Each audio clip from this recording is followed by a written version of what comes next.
welcome to week 3 of our Storytellers series. This week we'll be reading the story about the disciples arguing about who's first and who's last that Mark tells in chapter 9 of his gospel. And then immediately after, this story is paired with Jesus telling people to bring the little children to him, to welcoming him by their side. I think what's really important about this, there's a couple of things. How often we get caught up into who's first and who's number one, and the disciples were caught up who's the greatest of us, and it was just the wrong question.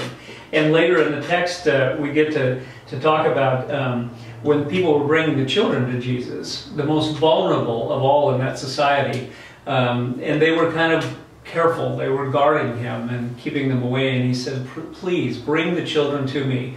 People in our own society who are most vulnerable, Jesus says, bring them to me. And that's what we say in our congregation. Bring them to us and let us be present to them in the world when we need to be. Yeah.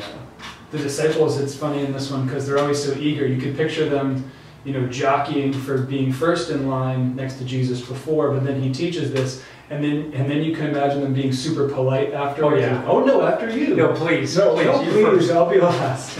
Great. Anyway, so tune in. Hope you can be here with us this Sunday to hear more about what it means to be first and last, and how inclusive are we really if we're a part of Jesus' story. See you Sunday.